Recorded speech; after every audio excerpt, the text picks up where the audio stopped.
did you think of the death rumors? Because they kept coming back. These are just the average, ailments of a really old man. And it's anything to keep Epstein out of the news cycle. That's all they want. He might disappear again for 5 days and create rumors.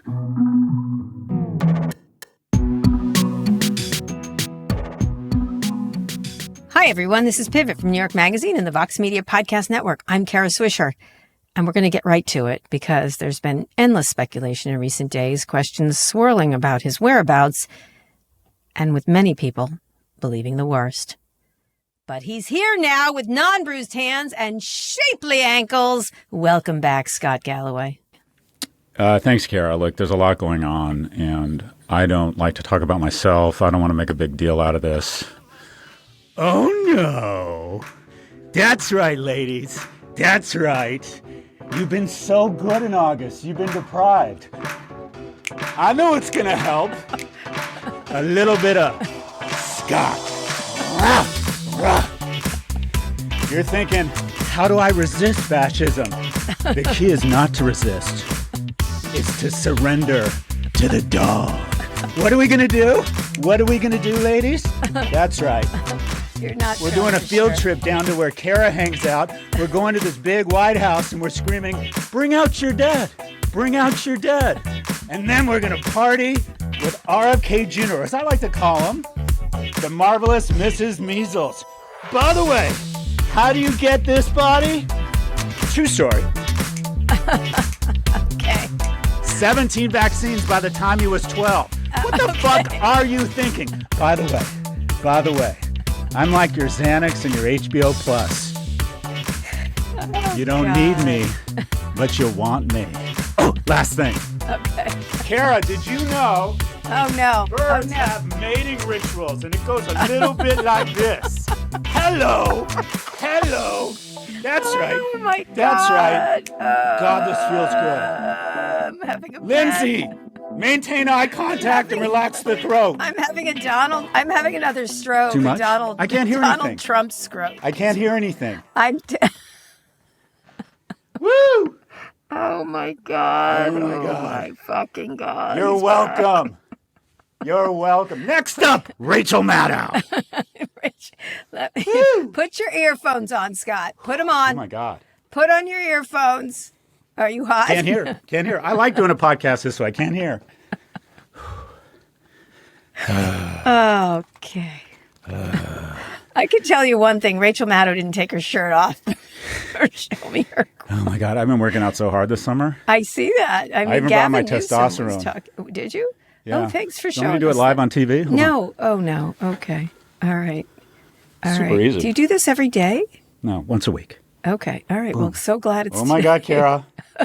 1 inch, 2 inches, 2 1/4, 2 1/4, God. Oh, 2 1/4. Bring back Gavin Newsom. Bring back Gavin, who has natural That guy's had a glow up. I know. Talk about a glow up. While I was gone, he glowed up. He glowed up. He glowed up. He said he wasn't going to do a lifting contest against you because you probably were out working out all summer. That's what happened. Well, it's not easy looking this way when you're 78. So tell me about your time away. We had a terrific time here without you.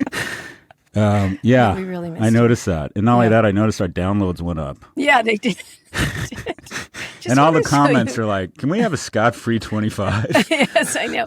Not every day. A lot of people missed you. They did. Those are anonymous accounts that I pay an Albanian troll farm to manage my brand. We had a good time. I'll go through. We had a really good series of guests. I have to say there wasn't a loser in the bunch, but they were all great. And of course, it ended with Gavin Newsom at exactly the right time because he's, as you say, he's had a glow up. But Maddow was great. All of them. Wes Morris. All of them. Scaramucci, Tim Miller. I'm going to miss someone. Abby Phillip. Hello. I'm losing my mind. Mel Robbins. Who else? Let them. Yeah. Sorry, Mel. That shit don't work. Try that with kids. I'm sorry. I don't. No, I love her. She has let me is the second thing, which is let me smack them back to last Sunday. Oh, David Remnick. He was really good. He brought the smarts. He was excellent. And the mooch, obviously, we kicked it off the mooch. But we did miss you. Thank you. We did miss you. So tell me what you did. What did people want to know? People know what I did. I was here hosting and improving our downloads. What were you doing? I continued my world arrested adolescence douchebag tour. I was in Colorado, I was in Ibiza, and I was in Nantucket, and then I was in Brazil for a speaking gig. So I saw that. Still a total fucking word of money. What happened? What are the highlights of your vacation? Oh, Kara, it's just a chance for me to reconnect with nature and my children.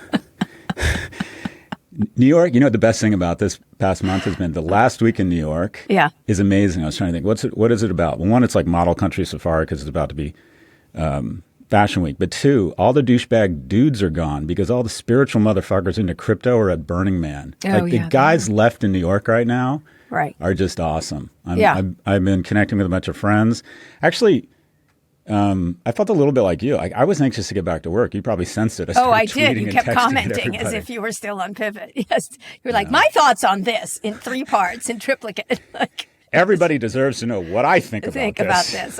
We saw that. We saw the thirstiness. It was coming in. Like around August 15th, I'd say. That's when halfway through the summer, you're like, oh, wait a minute. Too long. Yeah. Did there's a lot of news, let's be clear. In addition to being really good at not working, and trying to spend more time, I don't know, just reconnecting and doing cool shit because I can. I'm going to be dead soon. In Germany, not every corporate board, but best practices among boards is they say to the CEO, you need to take at least 4 to 6 weeks off consecutively. Yes, consecutively. And if the company falters, it's a negative on you. And I mean, to a certain extent, you always want to make sure that nothing's too dependent upon you. And unfortunately, you guys did that a little too well. A little too well. But no, I'm sorry to inform you that Rachel Maddow will now be co-hosting Pivot. Go ahead. She's we a have genius. A thing. I think we really had a thing. Don't you think? We had a thing. You look like brothers. That's correct. It's like we're like the Kelsey brothers of lesbians in a weird way. No, anyway, you guys. So what is your favorite? What's the? Go ahead. You can talk about Rachel. Well, no, you both need to find one of your. I don't know how all that shit works, but create a super army of Wokistan army to take over everything. We're waiting. We had a lot of insights. You actually, guys, you remind me of each other. You're both very hardworking. What was your favorite part of your vacation? Name one moment. Was it with George Hahn when you were cuddling on the sand? No. I mean, if we're being serious, I've started working out. There's this cool gym in Nantucket that's outdoors. It's like a prison yard. And I've started working out with my son. And it's like that saying, your kids are the only people you want to be more successful than you. And my son has gotten fitter than me just in the last 6 months, faster than me. And I can already tell he's not as strong as me yet, but he's getting there. But it was just fun to, I mean, you saw with Alex. Alex looks like a fucking superhero. He is. But watching your son get strong, and not only that, I think about trying to figure out what I call SLOPA, and that is slow dopamine. And that is showing your kids that small efforts and acts of discipline every day add up to something really wonderful. And he's starting to feel that. He's like me. He's just super tall and super skinny. Right. But we're lifting weights and we're eating a lot. And it was just kind of fun to see that progress over the course of the summer. And it's fun. It's interesting. You should work out with Alex sometime. I'd like to see that now. No fucking way. Because remember you worked out with him when he was like a teen, and he was little. And you were that's right. No, that guy looks like The Rock. If The Rock had Irish parents. Yeah. He's in really good shape. We had a lovely, I did take a few days off. I mean, I did podcasts from Vermont, but all 4 kids were in Vermont and we had a really wonderful time. Could you be more in a cliche? Guess who bought a Subaru? Oh no. Who bought a Subaru? Louis Swisher. Louis bought a Subaru. Yeah, we got him for, it's our last little gift to him. We got him a Subaru Forester. And that's what he picked. He had a choice of, in that range, whatever he wanted. And that's what he picked. The lesbianist car. So, is that a graduation gift? Yeah. Oh, that's nice. Yeah, that's it. Now he has to make his own money. Why does he need a car in New York? He's actually not living in New York. He's living up in Western Mass for now with his girlfriend and doing some stuff up there. So anyway, he's got a lesbian car now. He's a lesbaroo. He's so pleased. I can oddly see that actually. Yeah. Except for the mustache, she could be a very attractive lesbian. So the mustache? What's happening with the mustache? Honestly, or as I like to call it, my second taste. It looks like a caterpillar. But go ahead. I was in Brazil last week for a speaking gig, and I went into this barber shop. And granted, his English was better than my Portuguese, but I basically said take it all off, and I ended up with this Burt Reynolds if he was Jewish and ugly look. It's very. This was an accident. Seriously, this is an accident. Yeah, it wasn't supposed to be like this. I'm not sure I love it. I don't love it on Louis either, but I tell him this. No, it doesn't look good on me. I like I don't know. I look like literally like a cantor at the second biggest temple in Cleveland who's having a midlife crisis. That's good. What else did I do? I'm trying to think of. According to the New York Post, I'm in Devil Wears Prada 2. That's the New York Post. I think I saw pictures of you filming. Maybe. No? No. No, literally, that's what the creative community was screaming out for, is The Devil Wears Prada. I mean, we are really reaching into the barrel. No, it's going to be so good. Are you kidding me? No, it's the same. That is such a good movie. So Go watch Meryl that Streep again. is looking for a bigger brownstone? No, I'm just telling you. That was a great movie. Go back and watch it again, and it will be a great sequel. I wouldn't say... First off, I'm going to see it. Who has been right about Hunting Wives? Kara Swisher. I'm always right about these. Two close friends. Okay. You and Justin Theroux are both in it, so I'm going to see it. Yeah. Okay. But quite frankly, the world just wasn't asking for The Devil Wears Prada 2. But it is. There's an AI theme in it, I bet. That's what I've read. I don't know. They didn't tell me. I think. Raise minimum wage to $25 an hour, mandatory national service, and no sequels for 3 years. And no he's back. sequels for 3 years, and the creative community will bloom. It's a great film. I think it's going to be great. I mean, no one does anything original anymore. Except for Sinners was earlier in the Sinners! This is a big summer, actually, for those. No, that Sinners was spring. Weapons. What was it? Have you seen these things? I'm so No, they're both. I saw Sinners because I did. What did you think of it? I liked it very much. It wasn't as scary as I thought because then I heard vampires, and the other one is Weapons. Everyone who's seen it said it's the scariest movie they've ever seen, and it's a different kind of scary. This guy is apparently like a very gifted maker of things, but I can't see it. I'm just waiting for Wicked too. Well, thanks for doing all the hard work. That's okay. I almost started to feel bad. But this is your happy place. Yeah, I liked it. I enjoyed it. I enjoyed talking. Work and buy more Subarus. Yes, that's correct. Now that Louis has a Subaru, but we got a lot to get to today. We've got a lot. We're going to go through. A lot happened while you were gone. Like a lot. Every time something happened, I'm like, I wonder what Scott would think. I did the whole summer. I did the whole August. I did. Obviously, Donald Trump is still alive. He offered proof of life at a press conference Tuesday after going 6 days without a major public appearance or saying something, which I think we're not used to because he's such a fucking diarrhea mouth. The internet went wild over Labor Day weekend with rumors about Trump's health and speculation that he died. All these conspiracy theorists they were trying to put it together like they were Detective, essentially Clouseau. The hashtags were "Where is Trump?" and "Trump is dead" were trending on X. People were sharing all kinds of conspiracy theories on Reddit and TikTok. One of them, I actually said, that's the way the White House website is always, and people got mad at me because I was like, sorry, this is not right. And same thing with closing of Walter Reed. I was like, it's not closed. I just drove by it. It's not closed. But people had all these different theories. He claimed at his Tuesday presser not to have heard of the rumors, even though he posted he never felt better in his life. Of course, he heard them. Were you? What I was kind of irritated about, because you and I have been we're tough on Biden. You was particularly at the beginning of it, and it was turned out to be true. And had they listened to many people, not just us, things might have been different right now. But I don't see, one of the things that bothered me, besides the exaggeration and conspiracy theories on social media, was you didn't see a story in any of the newspapers talking about this as a phenomena and then actually doing digging and what's going on with his health, because something is going on with his health, right? With the hands, there's actually visible things, his ankles, he looks not well. He misses a lot of things. How do you look at this? And I'm amazed at I'd like a good reporter to tell me what's happening, actually. Well, okay. So sometimes the obvious explanation is the right one. He's suffering from a condition that's only going to get worse, and it's called 79. Yeah. And I listened to Sanjay Gupta yesterday on CNN, and I think Sanjay, or Dr. Gupta, an actual expert who's done the work, his explanation was very reasonable, and that there are reasonable explanations. And in this instance, in a rare instance of the truth, his doctors have let out information. He has that condition where if you bleed, it comes right through your skin. It's just thin-skinned, I think. That sounded very logical to me. The vascular condition that older people get where their ankles swell, that sounded very logical to me.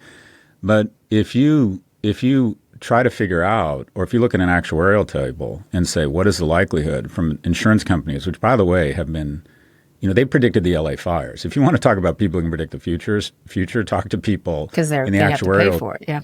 Because they're trying to figure out what can we afford, how much should we be charging for certain outcomes around health and death. And if you go into an LLM, you say you have a 79-year-old who is obese under a lot of pressure, but access to the best medical care in the world, what is the likelihood in the next 3.5 years they either die or become incapacitated, couldn't work? It's towards 50%. So I don't think there's any big conspiracy here. I just think we're dealing with somebody 79. Yeah, I'm not saying that. It's just that it was interesting to see they continue not to. And I think they should look. Imagine like Roosevelt or Wilson. It's not just them. Or Kennedy had a number of health issues, right? That were including drug use. That was probably should have been reported on some way. I find it really interesting that especially the people who were like all in on Biden being like, how dare they hide it? Why don't we know more about the health of all our leaders, right? Like Jerry Nadler just stepped down from Congress because he obviously is old. Like that's kind of stuff. I just wish we had more of an insight so we could assess. I know I get it about privacy, but not for these people. I feel like we should know quite a bit more and not rely on like Ronnie Jackson, who really needs to sit down as a doctor, but really independent assessments of our leaders. So we have some sense. Maybe I'm wrong. Well, there's two things going on here. The first applies to everybody, and the second is more mendacious and unique. And the first is that ageism is still an ism, and we, as progressives or thoughtful people or media, are seen as ageist or worried about being ageist if we reference that biology doesn't give a shit about how politically correct you are. I mean, we essentially, Democrats potentially lost control of Congress and weren't able to block shit because we were unable to be honest and say to the 5 members who died in Congress, you are no longer capable of serving in this important role. And we decided to ignore it with Biden, and we're ignoring it again with Trump. People this old shouldn't be asked to get on planes to go to Singapore to negotiate trade agreements or have to get up at 3 a.m. and decide whether or not they're going to strike a terrorist cell and start calling. They just don't. Presidents should probably be in their 40s and 50s just because of the physical and mental acuity it demands. And we have decided that it is politically incorrect to be ageist. And biology says, hold my beer. And this happens across both parties. The second thing is more mendacious, and that is Trump has deftly, meticulously, and bluntly taken a page out of the autocrat's handbook and said, anything you say negative about other people, that's First Amendment, have at it. Anything you say negative about me, you better get ready to lawyer up. Right. And it'll be thrown out of court, but I'll sue you. Yeah, I'll try and ruin your reputation. And it's working. There are people in the media, the biggest media companies in the world. I mean, you can point to so many examples, not only of it sending out a chill, but him actually extracting payments in barter from law firms that technically should be the least scared of this guy. So he's put a chill. And it's like, do we really want to be the media company that leads with saying something is wrong here and it looks like congestive heart failure? Because if it's not, right, they're going to have to, in 2 or 3 years, potentially settle with the guy. And he's not afraid to weaponize the DOJ and raid homes and have the head of the FBI, who wrote a fairy tale kids book about a king that was wrongly prosecuted, going and, dunking the basketball after someone's house is raided without even saying how they got the indictment. I mean, he's weaponized institutions we never thought were capable or would be weaponized. Absolutely. So, yeah, people are. It's working. He has. Yeah, put a he's chill energetic. On any real that's criticism. for sure. He's energetic. He's very robust. Robust. Well, robust. He looks sickly but energetic. It's a really weird combination, and I think some of it is cognitive decline. That's very clear.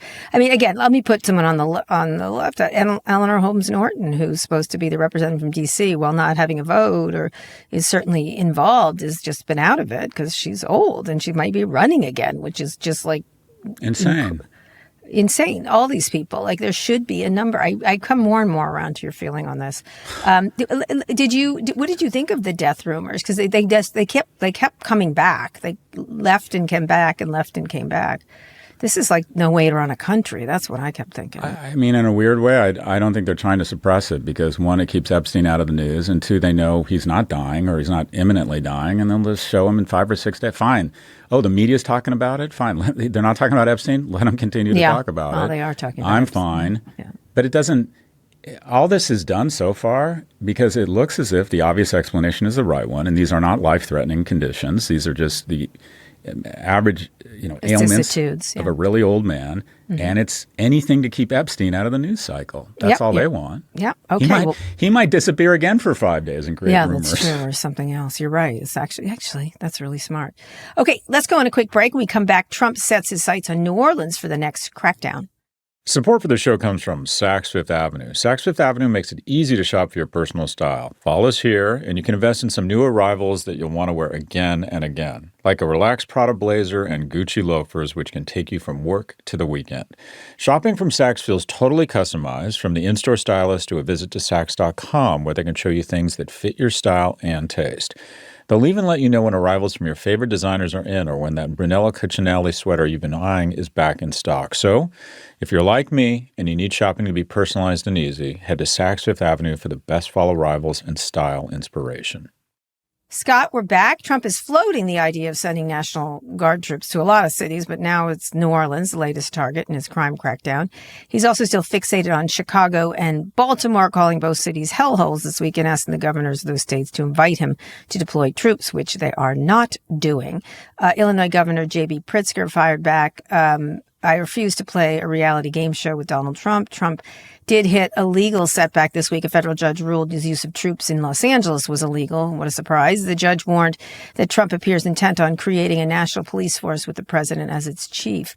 Newsom himself said the problem with the troops in Los Angeles is they had to waste their resources protecting them from citizens, which was, I think, probably accurate. Talk a little bit, but by the way, we'll get to the foreign stuff in a second, but how do you look at what's happening here? I mean, they're trying to obviously push back in San Francisco, in Chicago, Baltimore. I think he must have gotten news that people were mad about that there wasn't a red state that got looked at, because most of the murder statistics are in 8 of 10 red states are more murderous than blue states. Talk a little bit about what was it like from afar, because we haven't really talked about this increasing militarization. It falls into the basic pattern of all politics now, or actions at a political level, and that is, one, Democrats either ignore a problem or aren't honest about it or let it go too far. In my opinion, they let the DEI apparatus go too far on campuses. They sweep in with an overcorrection and under a false flag of anti-Semitism try and pull funding and ensure that our populace stays uneducated, because educated people have an annoying tendency to ask why. They overcorrect. We do something really stupid. We let a 6'5" swimmer born as a male show up to a women's national NC2A competition, sweep every medal, taking medals away from women who've been training their whole lives, have bike competitions, or a transgender woman crosses the finish line 5 minutes early, and all Democrats kind of look at each other, not knowing what to say, and say it's inspiring. And then they sweep in with an overcorrection and start demonizing transgender people and kicking them out of the military, people who have saved bravely and consistently, making us less safe. Democrats have ignored or not addressed what are very real lifestyle issues, quality of life issues in cities. Yes, that's Newsom the bottom talked about line. this. Yeah, Newsom talked. And so what do? I know, let's sweep in with an overcorrection under the false flag of trying to reduce crime such that we can normalize military in cities in case I decide to deploy the military if it looks like I'm going to lose the election. First off, it's just wrong. The military is not right, is not there. They're not there to protect people. They're there to accomplish missions that oftentimes mean killing people. They're actually, trained in D.C., they're there to pick up the trash, but just so you know. Yeah, but they're trained in combat, not crime or law. They have the wrong attitude about civilians, the wrong complexion of civilians. Cops are taught to protect. The military sees people as potential threats. That's what they're trained to do. And they're untrained in collecting evidence and building a case that will hold up in court. Even if they're able to arrest or prevent crime, they won't be able to put criminals behind bars. But I feel like as Democrats, we get the right idea. We take it too fucking far. We decide there's a narrative. We have a knee-jerk reaction to everything. We are not as focused as we should be. Or we prioritize social virtue or trying to achieve social virtue and ignore the actual material and psychological well-being of Americans. And then the Trump administration sees that hole and runs right through it with a fucking bullet train of mendacious, awful behavior to accomplish something else that's unrelated. Also an overreaction. 100%. With other sticky problems with it. So what would you do if do you think the governors are responding correctly and the mayors? Well, look, I said, and I'm patting myself, I said 6 months ago who I thought would be the Democratic nominee in 28. And I said the most likely person is TBD. We didn't know who Barack Obama or Bill Clinton were at this time. The democratic process, when we let it run its course, is like Navy SEALs training. And that is few people get through it, but the people who get through it are fucking deadly. They're very good. If the people who can survive all those fairs in Iowa and get on debate stages and stand up to podcasters like you, they just get battle tested and they just get very good. And so it's probably, we don't know. That's probably the leader right now. I said, if I had to bet on anybody, people consistently underestimate Governor Newsom. He survived a recall effort. If you look at California, since he's been governor, it's passed Japan to become the fourth largest economy. The technology and companies literally driving the S&P are back. And global markets are back, stronger than ever. And by the way, where are they? They're in that unlivable state called California. People are moving back. Supposedly on the ground there, you said, and I have friends in L.A., the fires were bad, but people are saying in some of the cities on the West Coast now, they've gotten the memo, and they are saying, okay, maybe calling people the unhoused versus the homeless isn't going to solve the fucking problem. And we're going to have to move in and make some uncomfortable decisions. May I just interject very quickly? I have to say, San Francisco is the excitement with the AI companies of all different kinds. There's everywhere you go, there's new stuff. Now, I had said this was going to happen because this is the way San Francisco goes, right? But everybody is back. Everybody is back. And it has a real energy to it that had been missing for a little while during COVID, particularly. And there was I think I was talking to a bunch of AI people and there was sort of like, there's no better place to do it than here. Like with Stanford and Berkeley. I was both at Stanford. I was at Berkeley. I spent some time with Steve Jobs' son, Reed, who was doing a bunch of stuff in biotech with AI involved in it. It's just the place to be, if that makes sense. And Newsom feels very muscular. And I think he used that word, right? It feels very muscular, California right now, for some reason.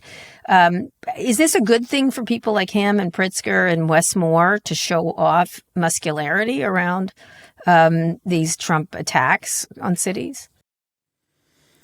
Look, this has been the August of Newsom. His pushback by mocking and holding up a mirror to how ridiculous Donald Trump's communication style has been hilarious and really effective. And that is, it just basically says, okay, look how fucking ridiculous this is. The way, the all caps, pushing back. That way, he was kind of the leader we wanted, right? We wanted someone to push back. The next part of the program needs to move to ideas.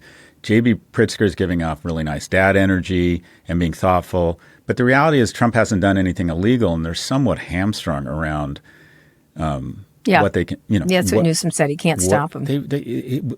Trump, I believe what Trump is doing, it may be stupid, it may be a false flag, it may be disingenuous, it may be a poor use of our military, but it's not, as I understand it, it's not illegal. But the polls, people don't like it. People don't like it.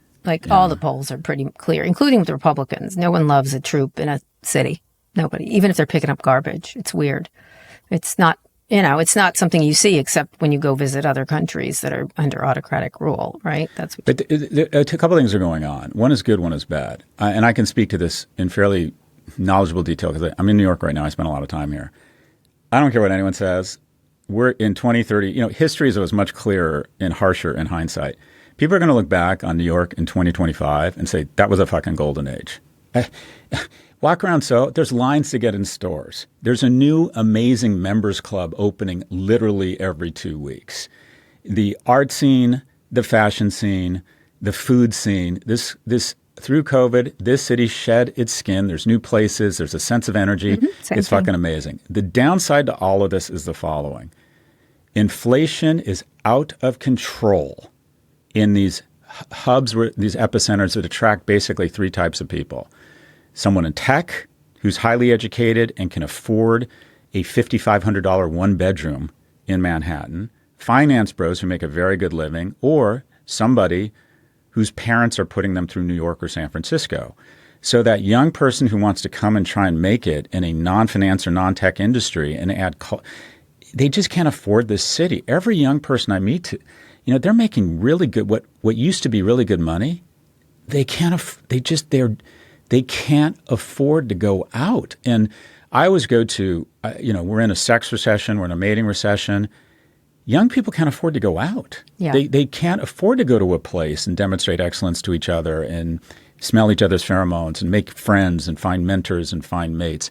So it's become a playground. It's never been better to be in the top 1%. America is becoming more like itself every day, as evidenced by how amazing New York and I imagine San Francisco and LA right now.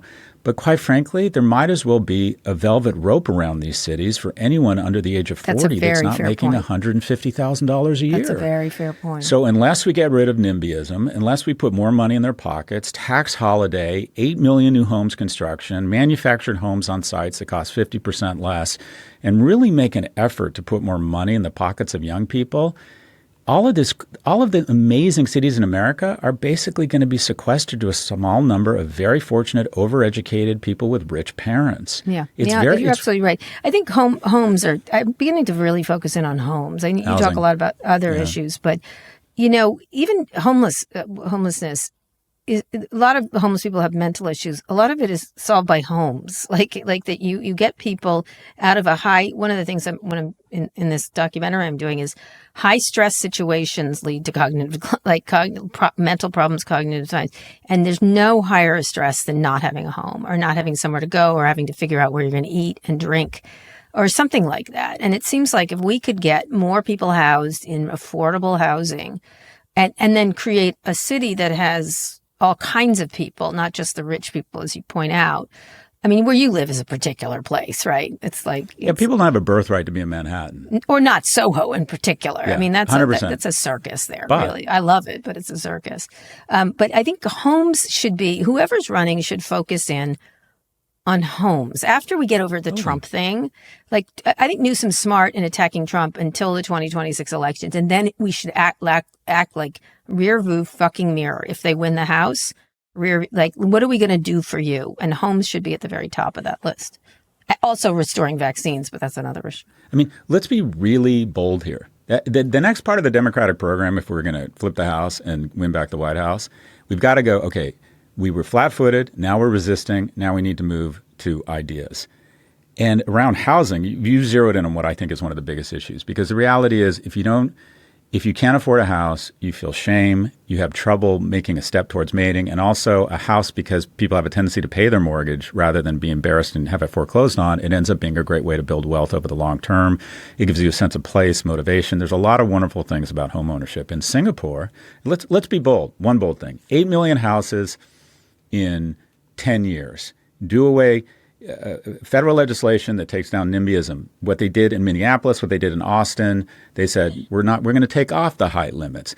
We're going to take certain areas and if you took big swaths of land and unincorporated them near the center of cities and had manufactured homes and then government-backed mortgages and said, okay, we're just going to flood the market with a bunch of new housing that is inexpensive. Or you could go even deeper and go really innovative and bold and do what Singapore does. Singapore gives houses to people. Yeah. And then graduates until they're finally paying market rate and mortgage. And you know what it ends up being? It ends up being their retirement. Yeah. They not only get a home, but they say to them, we want you to build wealth. We want you to build a family. Wealth is wealth we want creation. We want you to have kids, and we want you to build wealth. So if you're a good citizen, and we'll look at your finances. We got to do one of two things, and the answer is both. We either got to raise incomes of young people, put more money in their pockets, get rid of fucking capital gains tax deduction. Everyone pays one tax rate. Do what Portugal does, tax holiday for people under the age of 30, which wouldn't cost us that much because they don't make that much money. Or we've got to lower the price of housing. I mean, there's only two things we can do, and the answer is we should do both. It would be a great thing for, what are we going to do for you today? 8 million houses in 10 years. So one of the things, I'm going to switch this thing because I think Trump is more on the ropes, even though he seems like a complete menace today with all the vaccine things and everything he's doing, the attacks. This one really stuck out for me, the U.S. being excluded from the group chat. Indian Prime Minister Modi entered the summit in China this week, holding hands with Russian President Putin before the two formally formed a friendly circle with Chinese President Xi.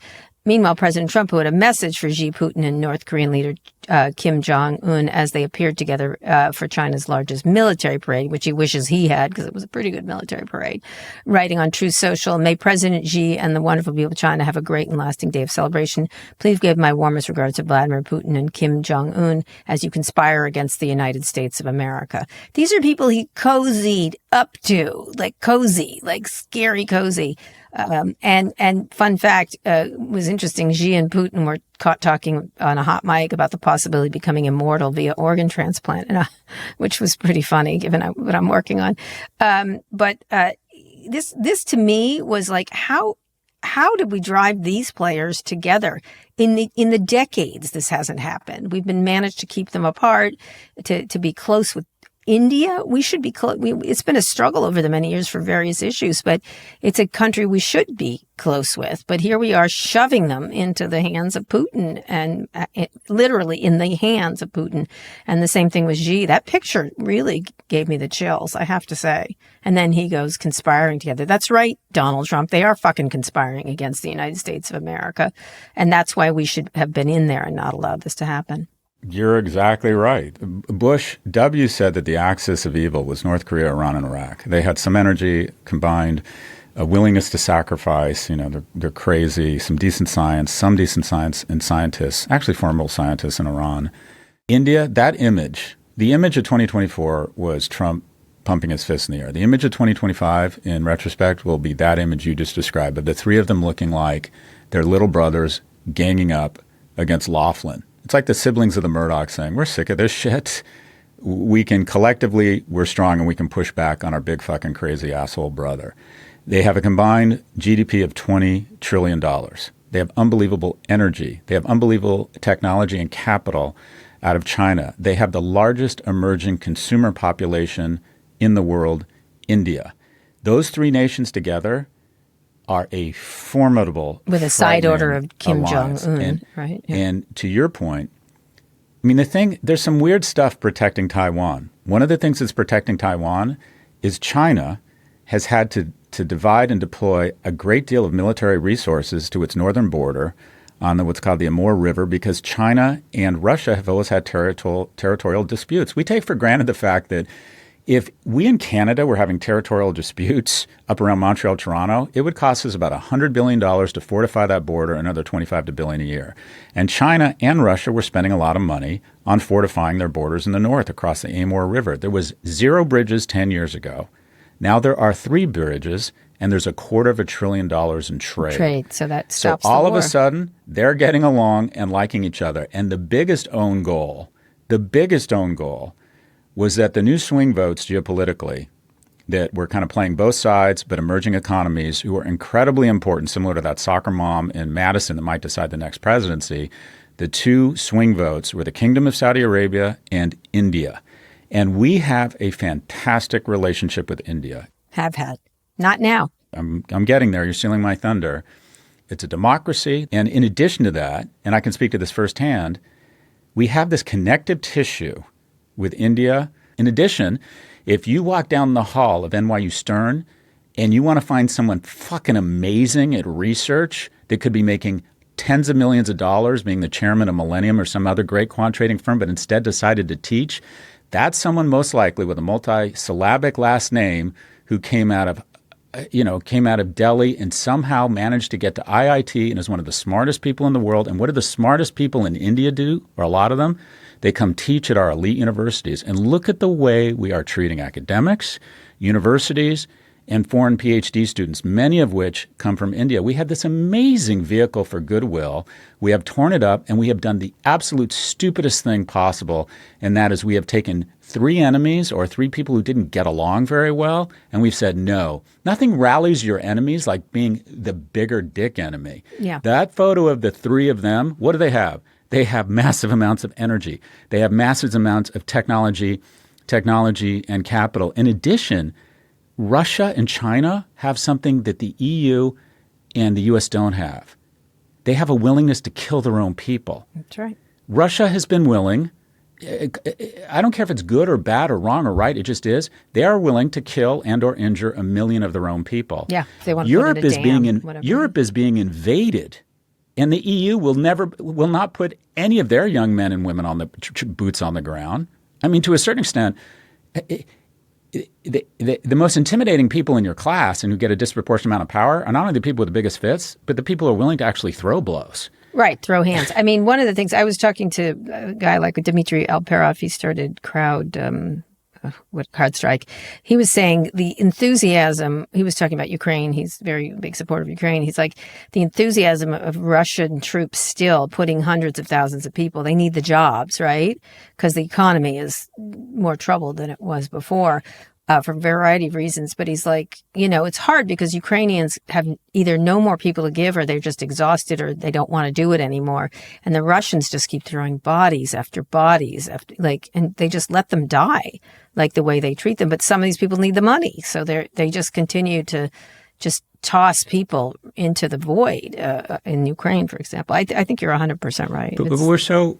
Instead of stupid tweets, they're performative and look like, that tweet started out, he's trying to be presidential. Oh, wait, his friend showed up with ketamine, and now what the fuck is he talking about? Right. There's conspiring against us. He and Rubio and Hegseth, behind the scenes of the Joint Chiefs, should be doing the following. The Ukrainians have come up with a Flamingo missile that can go deep into Russian territory, and there's one number that matters, 17. 17% of Russia's energy infrastructure has been damaged. If 50% of their economy is energy-based, and if you get that number to 18, then to 19, then to 20, then to 30, Russia's out of business, and Russia has to come to the table. F-15 pilots and planes, fantastic anti-aircraft, fantastic radar systems, and then help them with that new Flamingo missile. If that 17 number goes to 27 and maybe 30, Putin shows up with a different attitude because this is an economy. He's basically playing Donald Trump, too. It's basically a gas station posing as an economy. He shouldn't be sending out tweets. He should be figuring out a way to help the Ukrainian army with their unbelievable technology and brave army figure out a way to take that 17 number up 0.5% every week for the next 6 months. And then all of a sudden, Putin's going to change his tune. 100%. But more to the point, we got to move on. But would you like an organ transplant for eternity? Would you like one? You know what? I forget the name of the Mexican artist that Salma Hayek played. Frida Kahlo? Yeah, I love what she said. I want my death to be glorious, and I don't want to come back. I'm not one of these people that wants to live forever. I don't. Yeah. Do you? No. After doing this, no. Yeah, actually, I want to be healthier. That's one thing. I've been literally, I've been running a couple miles 4 times a week now. Oh, good for you. That's great. Stuff and eating things, having a little more. I'm not, the protein loading is a little much. I think they're going overboard. Speaking of going overboard, but some of the practices I'm paying a lot more. Like I want to be healthier. That's for sure. Yeah, but you have what is the key to longevity. I mean, everybody is small children. That's exactly right. It's being social and having a lot of friends. There's studies that show right now, if you had a choice between having no friends and not smoking and having friends and smoking a pack a day, you'd live longer if you had friends and smoked a pack a day. That's right. Taking caregivers live longer than anyone in the world. If you want to die, just go home, stop being social, and stop having mental interest, and stop talking to your friends. Every study with this documentary, that is everyone's like, what is it that saves you? I'm like, relationships. People. I said people. Relationships. I was like, honestly, that's what it is. Like, it's going to be an interesting journey. There's other things, cool things money. Happening. The life expectancy absolutely. The life expectancy for us, and you're doing a show on this, and I'm curious to see it. Right. The life expectancy for people in the top decile is 12 to 15 years greater now than people in the lowest decile. Yep. Even in countries like Denmark, which have have longevity, the people who die are the poor people. It's really money is absolute number one indicator. Number 2 is people. And if you solve the cancers and everything else, anyway, it's interesting. Let's go on a quick break. When we come back, we'll talk about Google getting off easy. Scott, we're back with more news. Google will not be forced to sell off Chrome or Android. We thought they might. That's the ruling in an antitrust case, which determined the company was operating an illegal online search monopoly, which was determined. The company will, however, have to make certain search data available to competitors, sharing, essentially. Not necessarily the algorithm itself, but search data itself, and let people use it. And they'll be barred from having exclusive contracts related to distribution of products. They still can pay a lot to have placement, etc. Google said in a statement that it had concerns about the data sharing could affect the privacy of users. They should shut the fuck up and do a little dance in Mountain View. The company can now appeal the finding that it is an illegal monopoly. They should just hush and move along. Google shares are up 12% in the last 5 days time taping. I know you were a big Google fan. I think you thought this verdict would be more harsh. I wasn't sure because things have moved on. And one of the things the judge did, Judge Mehta, I think is very smart, talked about AI sort of is changing everything. So they should send a big basket of flowers to OpenAI, which was interesting to me. I don't know. I'd love to hear your thoughts on this. Well, every year I pick a big tech stock pick, and this year I picked Alphabet because you did. It was trading at 17 times PE until a few weeks ago. The S&P trades at 24. So let me get this. Take the average S&P company, Dow or Procter & Gamble.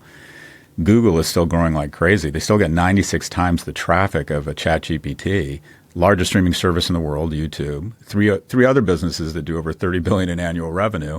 5 products that have at least 2 billion users, and they're the number one in what is probably the most interesting application of AI, and that is autonomous driving. And they're trading for less than the average S&P company. Why? Because of this overhang of this cloud of uncertainty around antitrust and AI. Yeah, AI is going to create a lot of value, is going to be a formidable competitor, but they also have very strong AI offerings. Maybe not in an LLM similar to ChatGPT, but they'll find other ways to leverage their amazing IP and their interface and their custody of the consumer. And what this was with this overhang has now been solved. And let's talk a little bit about the case. You know, the FTC and the DOJ always break my heart. Finally, it's been rendered a monopoly. Finally. But this is what happened. Too late. This is like your kid comes home and he went out high on meth and started killing dogs and knocking off 7-Elevens, and you come home and say, that's it. You've been found guilty. We're going to punish you. We're not letting you go on Snap for 30 minutes. I mean, there's two things, finding them guilty, and then there's the remedy. We found them guilty. You've been taking meth and holding up convenience stores. You're guilty. Oh, you got to wear an ankle monitor for 10 minutes. What would he have done, though? I mean, putting it off is sort of looking backwards, right? There is this push from AI. Like, things have changed. Now, I think Google's going to dominate here, by the way, FYI. I think they're going to move their search monopoly into an AI monopoly. Most people feel that Google's the one to beat, ultimately. OpenAI, we'll see if they can make it, because given they're the only independent one, relatively independent one. But I feel like, what is he going to do? How can you look backwards at remedies? That's the problem. Right? Yeah, but they've always faced these existential problems where they should have done it sooner, is what you're saying. Let's go back. Let's reverse engineer to big ideas to the Democratic Party. Yeah. One of those big ideas needs to be to say, I'm this great environmentally concerned Republican called Teddy Roosevelt. I love traditional Republican ideals, of which there's none left in Congress. And one of those traditional ideals was trust busing to bring down costs for everybody. The big four, they should be 11 different companies. I'm going to turn the 3 biggest pharmaceutical companies into 9. I'm going to break up cable. I'm going to break up big chicken. I'm going to break up big ag. And we are going to see a decline in inflation over the next 10 years consistently, because we're going to create the greatest sucking sound downward of prices in history, and that is competition. Google, if YouTube was forced to spin from Google, within 3 months, YouTube would announce their own search engine, and Google would announce their own video platform immediately overnight, creating a competitor that would lower the costs on the greatest toll booth in history, that is Amazon, Meta, and Alphabet. There needs to be a candidate that says, I'm fucking Teddy Roosevelt. I am going to break up so many big companies. Look at what's happened to the price of chicken. Mm-hmm. Look at what's happened to the price. We charge 4 to 8 times for different medications than you can get it for in Dubai, or Toronto, despite the fact it's the same product. The fact that it's the same, or we invented it. I'm going to go through all of these industries. I'm going to get Jonathan Cantor and a bunch of economists, and we are going to break up and lower costs. It goes to affordability.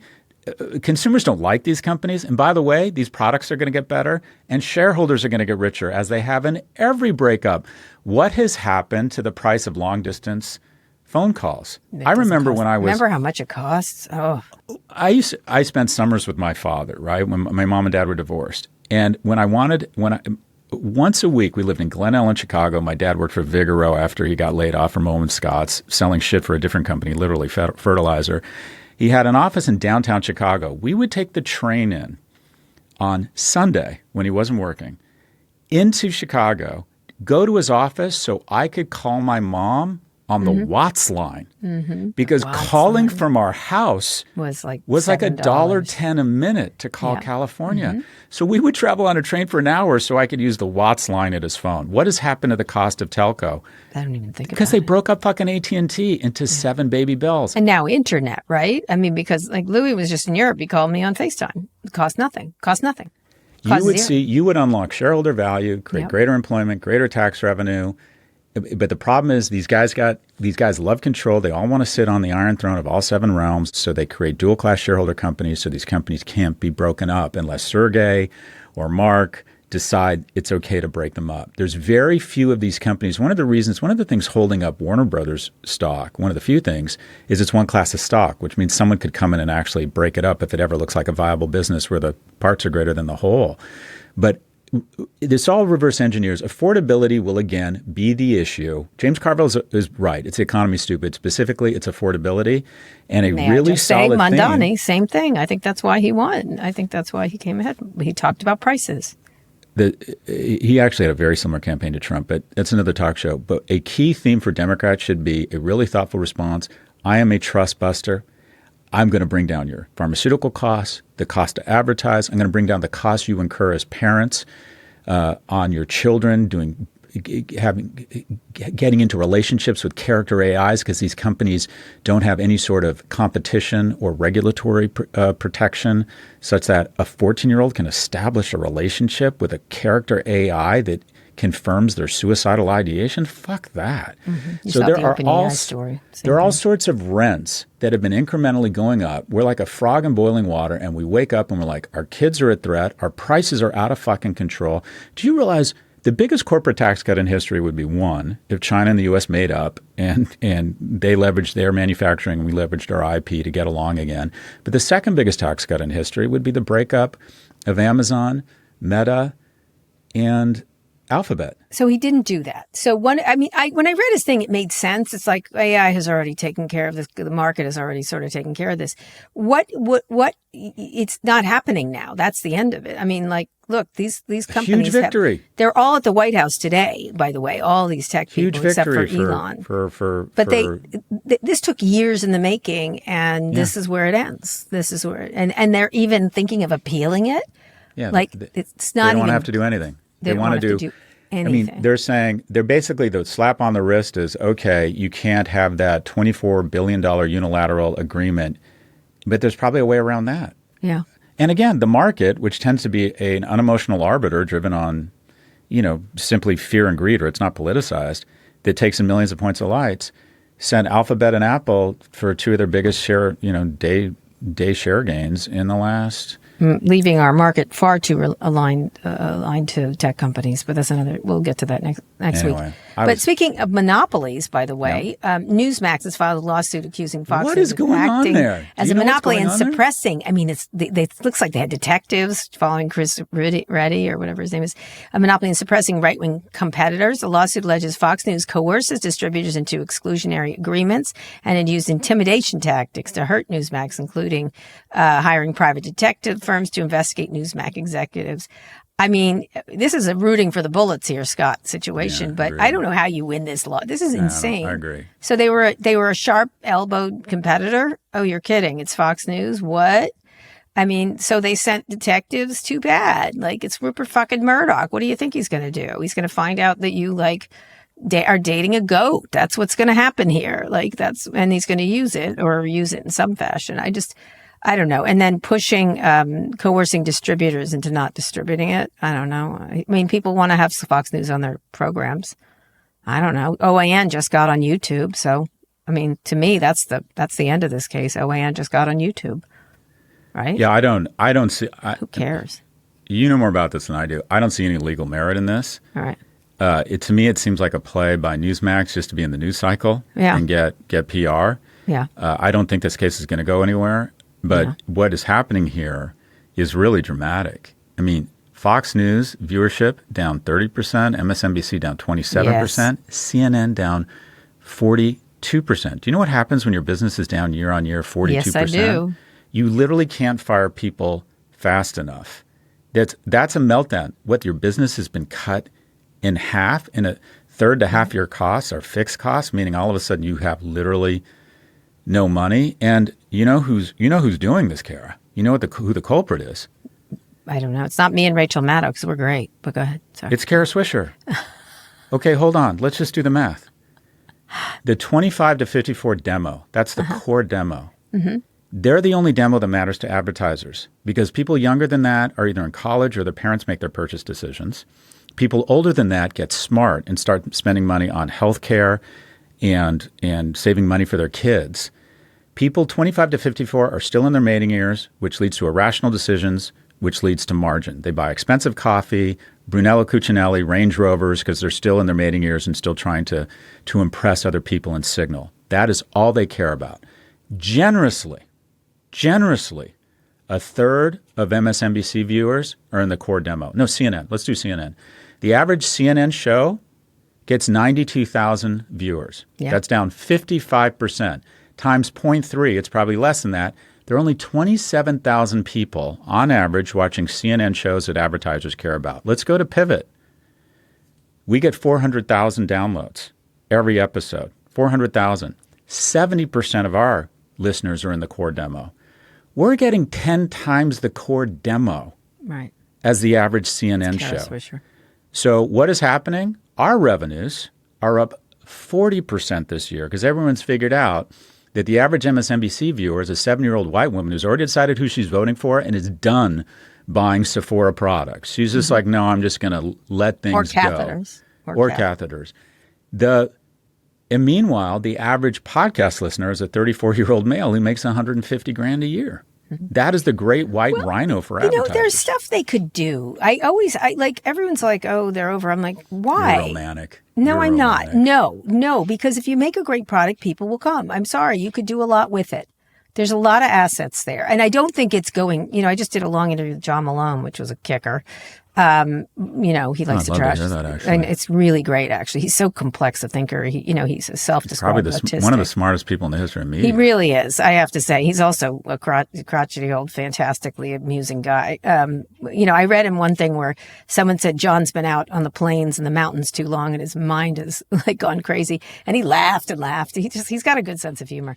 That aside, I think we had an argument. I was like, making it centrist is not the answer. It's making it interesting for people, right? If you make an interesting product with talented reporting, and I think he is right about this. He said, people really like news, and if you deliver it right, it's correct. He goes, I get thought of as I want it centrist. I don't want it centrist.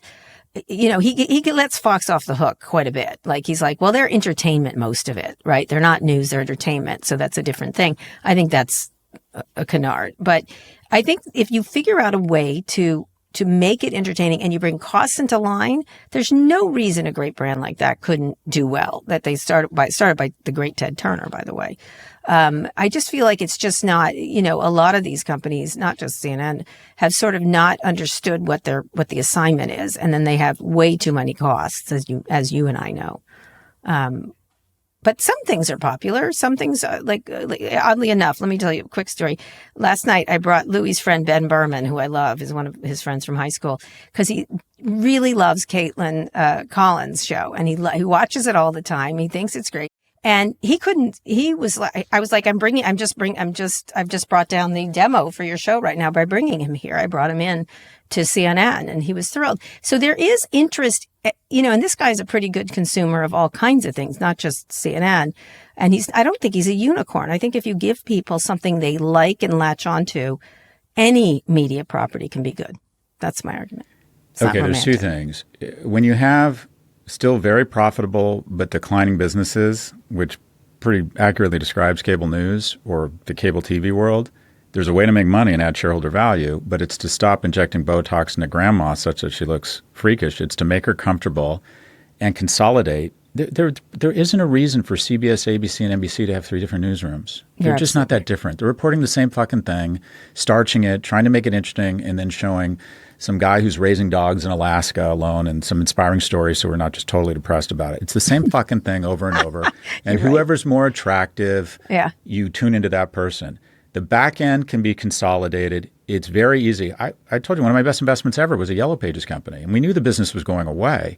But we just went around and bought every Yellow Pages company, held on to the best salespeople. And as long as you cut costs faster than the revenue declines, you can have a good business. This business is not coming back. And the reason why is the following. You're right. A great product always works. But the 3 key words here are means of production. The means of production for the Colbert Show costs $100 million. They make $60 million, which means they lose $40 million. Stephen Colbert is an amazing talent. It'll be an amazing product on podcasts. And of the 200 people that work on that organization, 8 will make it onto the podcast arc.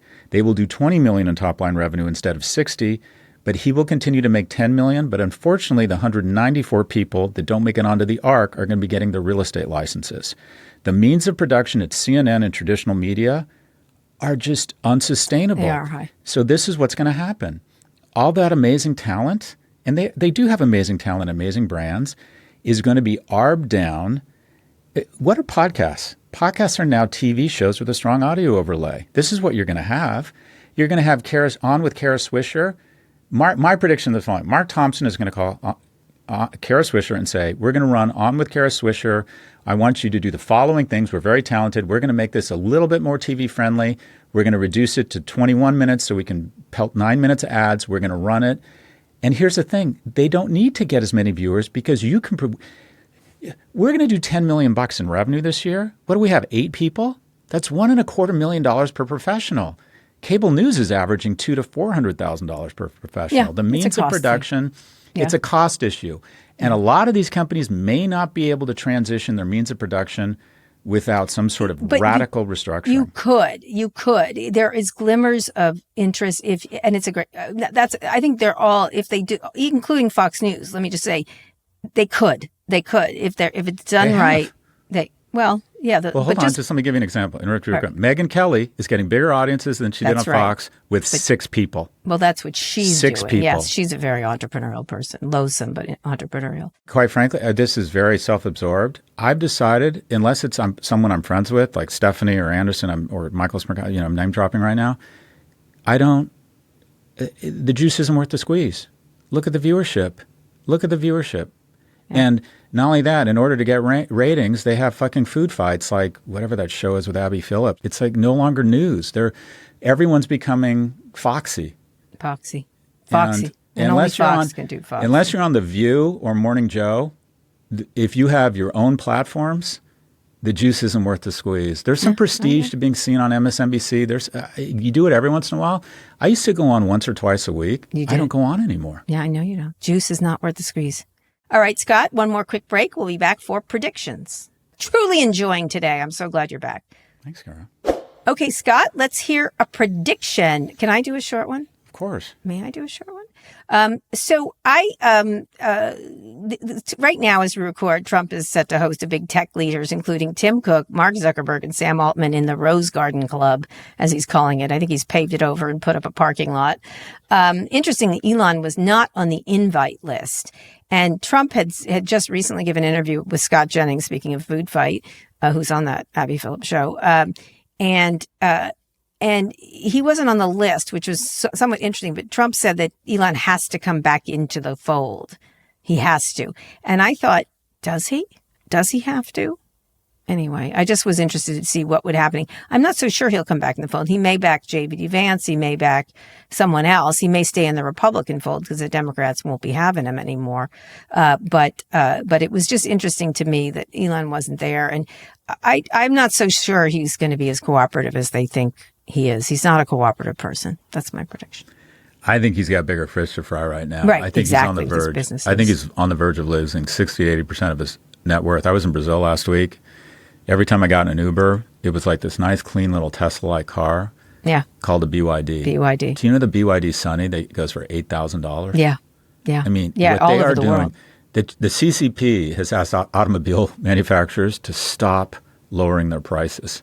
Yeah. You can get a decent brand new car in China. They're cool. They have all these cool features. $8,000. Yeah, and they're cool.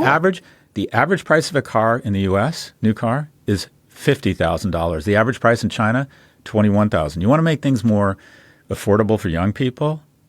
Partner with the Chinese and adopt these types of dark factory manufacturing technique, competition. Anyways, by the way, Elon said that 80% of Tesla's value will eventually be Optimus, the humanoid robots the company's been developing. I don't know if you saw over here. Mark Benioff put one up and it couldn't get him a Coke, which I was like, Mark, stop it. I don't want to talk about my core business because it's it's imploding. So I'm going to create a bunch of the Robovin. That was my favorite, the van. Yeah. Oh, remember that? The Robovin? Oh, what happened? The Robovin. Robots. All right, what's your prediction? Mine is boring, but it's the boring stuff that moves the needle. So the appellate court basically said that these tariffs are illegal, that Trump illegally enacted the kind of Emergency Powers Act when this wasn't really an emergency. Bush did it after the 9/11 attacks, where you can actually take exceptional action around pricing under the auspices of some sort of national security threat. And the appellate court has basically said, no, this doesn't justify the emergency such that you can do unilateral tariffs without congressional approval. If it goes to the Supreme Court, now a lot of people have said that he has workarounds. There's other ways he could implement tariffs. If the administration were to decide to try and figure out a way to declare victory and leave and walk back these tariffs and say, oh, we never intended to keep them. It was a means of negotiating. We have all these great new deals and frameworks and agreements and if Uruguay decides to implement, more a different trade agreement, and these are all frameworks, not agreements, fine, they're allowed to do that. But if they decided, or the Supreme Court upholds this, and the Trump administration figures out a way to spin this and walk back the tariffs, which have gone from an average of 3% to 17%, and what do we see? On average, for every 1% increase in tariffs, we see a 10 basis point decrease in GDP. So our GDP growth, right, was supposed to be around 2.8. It's been cut in half to 1.4. That may not sound like a lot, but that's the difference between doubling the economy every 30 years versus doubling the economy every 50 years. If the Supreme Court upholds that this is in fact these tariffs were illegal, and the Trump administration decides to try and figure out a way to use this as cloud cover to walk the tariffs back, declare victory, and leave off a fucking disastrous policy from one of the two most dangerous people in the world right now, Peter Navarro, second only to RFK Jr., you are going to see one of the biggest weeks in Dow and NASDAQ history. Because all of a sudden, they're going to go, okay, we're going to add another 1 or 1.5% GDP growth when we back away and we pull our heads out of our asses. Let's go, Brandon. If the Supreme Court upholds that these tariffs are illegal and the Trump administration decides not to double down and walk these things back, a step back from the wrong direction is a step in the right direction. If those two things happen, you're going to see the biggest day in the markets of the last few years, because the underlying economy has been surprisingly robust. Jobs are starting to get tight now, but go ahead. Yeah, but if we take away this nonsense of the tariffs and say, okay, just kidding, we're declaring victory and leave, we've got these great deals, but we're going to pull them back to where they were, overnight we accrete 1.5% GDP growth. That's incredible. So that decision, I mean, this was a big decision. What if the opposite happens? Well, I think the bottom line is what you're seeing is, again, the tariffs are yet another transfer of wealth from the 493 old economy companies in the S&P to the 7 new economy companies, because Broadcom, to a certain extent, NVIDIA with this VIG they've got to give, which is just socialism. But in general, the companies that have been hamstrung in terms of their ability to plan or actually see their costs go up and shareholder value go down are exactly the wrong companies we want to hamstring right now. It's the 409, it's Caterpillar, it's P&G, whereas the big guys who now represent 40% of the market have been totally unfettered. So you're helping. They're in the Rose Garden right now. You're helping 7 companies when you punish 493. Yep. So all that's happened here is a transfer of wealth from old economy companies that actually needed the help more than anyone to the new guys who are the last companies that needed it. So I think you would see a really healthy rise in the S&P 493, if you will, if they do away with these tariffs, because Meta doesn't care about tariffs. It really doesn't. It really doesn't. No, affect it doesn't them. affect them. They're not making anything. This will be the biggest market moving decision in a while if this happens. This is a big deal. It's giving them, I almost see it as an opportunity for the Trump administration to declare victory and leave and say, well, I'm a gamesman. I'm an incredible deal maker. I threaten these things. We got amazing deals, but now the market's getting a little yippy. He'll say something, so we're walking them back. But this was a huge victory for us. I forced them to come to the table and do all these great economic deals. But anyways, my prediction, if the Supreme Court holds it up and the Trump administration signals they're going to roll some of these ridiculous tariffs back and we're going to accrete overnight 1 to 1.5% additional GDP growth, watch the markets scream. All right. I love it. I love it. On our next show, we will be talking about RFK Jr. What a fucking murderer that guy is. He's a murderer, 100%. Anyway, the Florida vaccine thing, Scott, I was a little concerned about you. Polio. I had 17 or 14 vaccines by the time I was 12. Well, that's the problem. Fluoride? I know. I mean, that guy who's the Florida doctor in charge is a fucking idiot. Like, that guy is like so stupid and arrogant. I've never seen such a performance. That's DeSantis announcing that he still believes he can be president and wants to be the inheritor I understand, to MAGA but it's 28. ridiculous. Agreed. It was funny. There was a picture of 2 women who had so much Botox in them and says, "Don't let anyone tell you what to put in your body. We don't want to put substances." I was like, yeah, no, you don't need any more in there. All the time. I know. You'll be preserved till all of it. They'll find you hundreds of years from now in a crypt and they'll be like, oh, look, they're still here. Anyway, we'll talk about him next It's been a great summer for rubella and measles. Yeah. They're about Marvelous to do Mrs. Measles, like you said. They're about That's to do Cheryl Hines. a reuniting tour. By the way, I saw Oasis. I couldn't be any whiter. I went to that Taylor Swift concert and I saw every white 15-year-old girl. This is where their parents go. They go to the Oasis concert. How was it? Many people have spoken of it. Tim Miller loved it. I thought it was fantastic. I like Oasis. I didn't love them. I went to the concert. It was amazing, but I love the backstory. It's 2 brothers. Yeah, they hated each other. And I thought, money solves all problems. A promoter came to them. That's why we're together again. That tour, on a much bigger level. Supposedly that tour is going to generate $1 billion. I went to MetLife. The stadium was packed and people were rocking I know. out. It's supposed to, they've done a good job. They've done a good job. The 2 brothers said, I hate you, I hate me.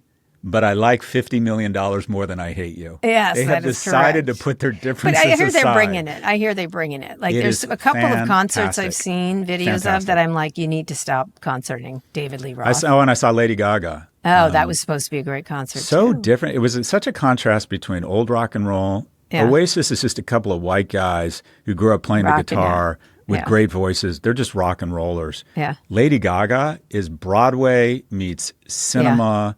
Meets opera, meets ballet. It is a real performance. I heard that. I want to see it. I want to go Both see are Dolly outstanding Parton. for different reasons. Do you want to go see Dolly Parton at Las Vegas? Can you buy me a ticket? I'd love to see Dolly Parton. $3,000 tickets. Is that what she deserves every penny? Go. You know what? We should go. Fantastic. You and I should go. Anyway, that'd be fantastic. We'll be traveling a lot this fall. Anyway, we want to hear from you. Send us your question about business, tech, or whatever's on your mind. Go to nymag.com/pivot to submit a question for a show or call 855-51-PIVOT. Scott, as I said, I'm thrilled you're back. The kids missed you. Okay, that's the show. Thanks for listening to Pivot, and be sure to like and subscribe to our YouTube channel. We'll be back next week. Scott, read us out. Today's show was produced by Lara Naaman, Zoë Marcus, Taylor Griffin, and Kate Gallagher. Ernie Indradat engineered this episode. Jim Mackil edited this video. Thanks also to Drew Burrows, Mr. Vera, and Dan Shalon.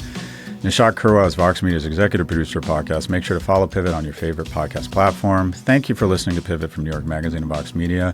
You can subscribe to the magazine at nymag.com/pod. We'll be back next week for another breakdown of all things tech and business. Kara, Zoe, Taylor, Lara, Kate, thank you so much for giving me this much time and doing such a great job. It's very generous of everybody. Anyways, but just very grateful for the time off. And Drew. Well, Drew knows it. Drew's here right now. Okay. Anyways, I'm rubbing my fingers through his hair as we speak off camera. Anyways, thank you, everybody, and it's great to be back.